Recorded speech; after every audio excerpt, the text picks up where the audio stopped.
ሰላምን ጸጋን ጎይታና ኢየሱስ ክርስቶስ ምሳኹም ይኹን። ኣብ ነፍሲ ወከፍ ዜማ ሕቡእ ዛንታ ኣሎ። እንቋዕ ናብ ማራናታ ቲቡ ብድሓን መጻኹም። እዚ መደብ ኪንዮ ዜማ እዩ። በብሰሙኑ ናይ ኦርቶዶክስ ተዋህዶ መዛሙራትና ብድሕሪ እቲ ዜማ ዝወነንዎ ዓሚቕ መንፈሳዊ ትርጉም ብመሰረት መጽሓፍ ቅዱስን ናይ ቅዱሳን ኣቦታት ትምህርትን ብጸጋ ኣምላኽ ሒዙልኩም ዝቐርብ መንፈሳዊ መደብ እዩ።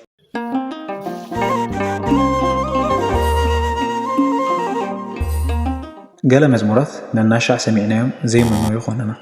እንተስ ብሰንኪቲ ዜማ እንተስ ብሰንኪቲ ግጥሚ እዋናት ሓሊፉ ካብ ትውልዲ ናብ ትውልዲ እንዳተቐባበልና ክሳብ ዘሰዓት ነዳምፆም ብጣዕሚ ብዙሓት መዛሙራት ኣለውና።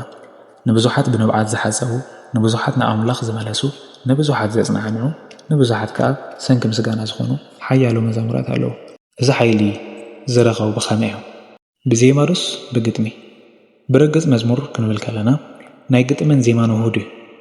እዚ ኸፍቲልና ክንፈልግ እኳ እንተዘይከኣልና ኣየን ናይቲ ሓይሊ ዓንዲ ሕቖ ኮይኑ ከም ዘገልግል ግን ምልላይ ይኸብደናን።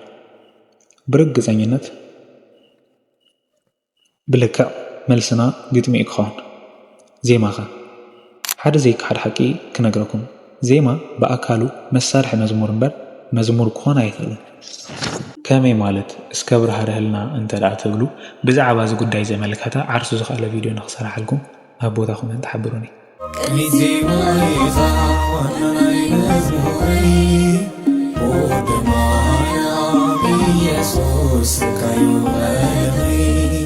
እምበኣርከስ ኣብ ሕሉፍ ግዜና ይግረም ኣለኹ ዝብል መዝሙር ከም ክፋል ሓደ ዳሲስናዮ ምንባርና ዝዝከር እዩ። ንሎማዓንቲ ድማ ብሕቶኹም መሰረት ከም ካልኣይ ክፋል ይፍትን ኣለኹ ዝብል ናይ ዘማሪ ሄኖክ ፈቓዱ ከም ፍቓድ ኣምላኽ እናባኹም ነብሎ ይኸውን። ምሳና ጽሑ።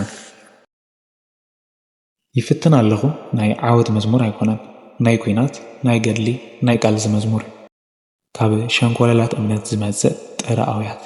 ሕድሕድ ይፍትን ኣለኹ ዝብል ጽምዶ ቃል ገና ትቃለስ ከም ዘለኻ ዝገልጽ ኣዋጅ እዩ። ነፍሲ ወከፍ ቃላት እዛ መዝሙር ንርአ። ይፍትን ኣለኹ ይቃለስ ኣምላኸይ በብሓንቲ ይኣኽለኒ ከይበልካ ኣብዚ ጉዕዘ ይባሳለየኒ ምሳኻ ውዒለ ንምሸት ዋላ እንተጸደፍኩ መድያይ ወይኩን ዘየፍርሕ ዓይኑ ምስተቐመጥኩ እንተተጣዓስኩሲ ዝርድኦ ቃላት ከይውፀኽ። ኣብ ዝኽፈል ዝግጥሚ ዘሎ መልእኽቲ ክዓል ኣለኩም። ልክዕ እቲ ዘማሪ ብልቡ ኾነ ብግብሩ ንኣምላኹ ዘስምር ነገር ንኽገብር ይፍትን ኣሎ። ነገር ግን ኣብዚ ዝገብሮ ዘሎ ናይ ሓደ ድኹም ጉዕዞ ናይቲ ሓያል ኣምላኽ ሓገዝ ክምዕቆብ ንሰምዖ።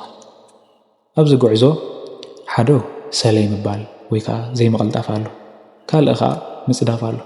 እሞ ኸደኣ ካብ ኣምላኹ እንታይ ይልምን ኣሎ? ጎይታ ኢየሱስ ዝንጎዕ ኮንካ ኒሉ ንኸይሓድጎን ምስ ዝጸድፍ ድማ መሳልል ወይ ከዓ መድያይዎን ክኾነን እዩ። ቀዳማይ ብርኪ ክፋል ግጥሚ ሓቢርና ንርአ። ወዲ ዳዊት ጎይታ ይስምዓኒ እሞ ሓንሳብ ክዕልለካ ንድምፀይ ይጽንበሎ መልሰለይ ሰሪ ዝድፉን ልቦናይ ከመይለ ኸሪኦ ትትህቦ ፍቕሪ ቁልሕ በል ጸዋዓኒ። ውሉደይ እንታይ ኻ ትደሊ እንታይ ክገብረልካ ኣምላኸይ ብዕውርቲ ልበይ ክርኢ ምድሓንካ እመን እሞ እቲ ዘድለይካ ኩሉ ክገብረልካ ኣነ እየ ትኹሉ ዝኽእል ወሃቢ ኣምላኽካ። ነዛ ክፋል ግጥሚ ገና ገለ ኸይተንከፍናያ ከለና ዛቓል መጽሓፍ ቅዱስ ቅድም ብሓባር ንርአየ። ናብ ኢያሪኮ ድማ ኣተው። ኢየሱስ ካብ ኢያሪኮ ምስ ደቀ መዛሙርቱን ምስ ብዙሕ ሕዝብን ክወፅእ እንተሎ በርጤሜዎስ ንስውን ወዲ ጤሜዎስ እቲ ዕውር ኣብ ወሰን መንገዲ ተቐሚጡ ይልምን ነበረ። ናይ ናዝሬት ኢየሱስ ምዃኑ ምስ ሰምዐ ዓዊሉ ኢየሱስ ወዲ ዳዊት መሓረኒ ክብል ጀመረ። ብዙሓት ድማ ስቕ ክብል ገሰጽዎ። ንሱ ግና ዓዊሉ ኦ ወዲ ዳዊት መሓረኒ በለ። ኢየሱስ ድማ ደው ኢሉ ጸውዕዎ በለ። ነቲ ዕውር ጸዊዖም ከዓ ኣይዞኻ ተንስእ ኢየሱስ ይጽዋዓካ ኣለዎ በልዎ። ንሱ ከዓ ክዳኑ ደርቢው ተሲኡ ናብ ኢየሱስ መጸ። ኢየሱስ ድማ እንታይ ክገብረልካ ትደሊ ኢሉ ጠየቖ። እቲ ዕውር ከዓ መምህር ክርኢ በሎ። ኢየሱስ ከዓ ኪድ እምነትካ ኣሕወትካ በሎ። ሽዑ ንሽዑ ድማ ረኣየ፣ ኣብ መንገዲ እውን ተኸተሎ። እምበኣር እዚ ኢየሱስ ወዲ ዳዊት መሓረኒ ዝብል ቃል ጸሎት በርጤሜዎስ እዩ። ሓደ ክብለኩም ሰሪ ዝድፉን ልቦናይ ከመይለ ኸሪኦ ትትህቦ ፍቕሪ ቁልሕ በል ጸዋዓኒ ኣብ ዝብል ተለላ ሓደ ዓብዪ ንጽጽር ንረክብ። ንሱ ከዓ እቲ ውሉድ ሰሪ ሓጢኣቱ ከም ዝዓወረን ምሕረት ኣምላኽ ከዓ ክርኢ ከም ዘይከኣለን እዩ።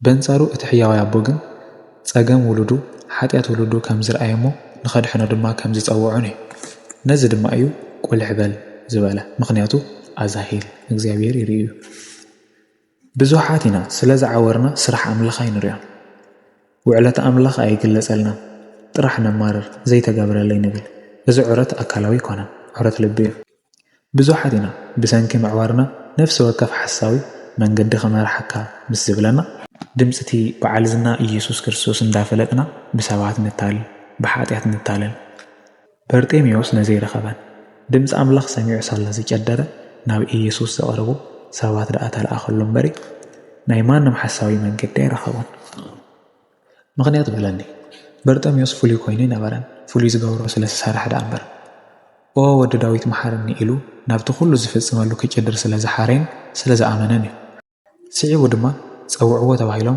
ብትእዛዝ ጎይታ ኣይዞኻ ተስ ኢየሱስ ይጽዋዕካ ኣሎ ዝብሉ ናብ ኣምላኹ ዝወስድዎ መራሕቲ መንገዲ ገጠምዎ ቅጽል ኣቢላኻ ጸሎት በርጤሜዎስ እንታይ ሒዛ መጸት ትሕትና ዝዓሰላ ኣምላኽ ንደቁ ዘለዎ ኽብሪ እተርኢ ሕቶ እያ ሰምዖሞ እንታይ ክገብረልካ ትደሊ ኣብዚ ግን ኣይገርማኩምን ቁስሊ እውን ብፈቓድና ከም ትትመጽእ ፈውሲ እውን ፈቓድና እያ ትደሊ ጎይታ ብጽዕንቶ ኣብ ልዕሊ ደቁ ዝፈጽሞ ግብሪ ዋላ ሓደ የለን ኩሉ ፈቲኻ ደሊኻ ሓቲትካ እዩ ምኽንያቱ ንሱ ሓንሳብ ንዘለዓለም በቲ መገደዲ ፍቕርና ተገዲሉ ኣብ መስቀል ውዒሉ እዩ ኣሚንካ ክትፍጽም ምስ ትፈቅድ ድማ ከምቲ በርጤሜዎስ እምነትካ ሓውያትካ ዝብል ድምፂ ምሕረት ትሰምዕን ትሓውን እሞዛ መዝሙር በዚ መንጽር ልቢ ኢልካ ብምዝማር ንኽትሓው ተማሕፀን በርጤሜዎስ ገንዘብ ምጽንዕና ኣይለመነን ንስኻ ኸ እንታይ ኢኻ ትደሊ ካልኣይ ብርኪ ግጥሚ ነቲ ኣነ ክገብሮ ዘይደሊ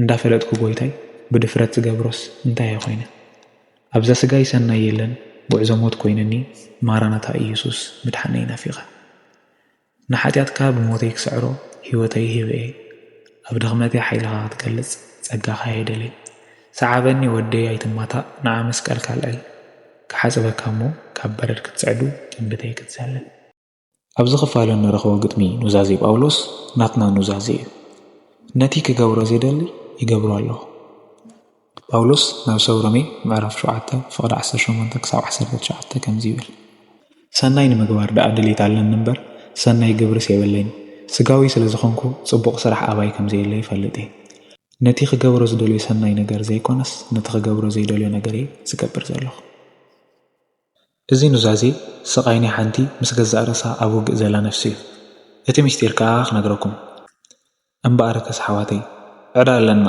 ግን ከም ፍቓድ ስጋ ክንነብር ንስጋት ኣይኮንናን ነቲ ተግባራት ስጋ ብመንፈስ እንተቐቲልኩምዎ ግና ብህይወት ክትነብሩ ኢኹም መልእኽቲ ጳውሎስ ናብ ሰብ ሮሜ ምዕራፍ 8 ፍቕዲ 12 ክሳብ 13 ኣስተውዕሉ ቃልስና መርትዖ ውድቀት ኮይኑ ዘቐርብ ኣይኮነን ናይ ክርስቶስ ምዃንና ዝሕብር መርትዖ እዩ ኣብዚ ዓውደ ውግእ እንከለኻ መልሲ ኣምላኽከ እንታይ እዩ ከምዚ እዩ ጸጋ ይኣኽለካ ዝያዳ ፈትኑ ዝያዳ ድኸሙ ዘይኮነስ ሓይሊ ኣብ ድኸምኩም ፍጹም እዩ ኢሉ ይምልስ ነዚ እዩ ድማ ተዘማሪ ኣብ ድኽመተይ ሓይልኻ ክትገለጽ ጸጋኻ የደለይ እናበለ ዝምዕቆብ ዘሎ ጫፍ እቲ መዝሙር ሓጢኣትካ ብሞተይ ክስዕሮ ህይወተይ ሂበየ ይብል እዚ ነገር ወንጌል እቲ ዝኸፍአ ውድቀትና ድሮ ኣብ መስቀል ተሰቒሉ ኣጥፊእዎ እዩ ይፍትን ኣለኹ ክትዝምር ከለኻ ክርስቶስ ድሮ ገይረ ኢሉ ሕሹኽ ይብለካ እቲ ሓቂ ምፍታንካ ኣገዳሲ እዩ እቲ ዝተዛዘመ ስርሖ ግን ዝያዳ ኣገዳሲ እዩ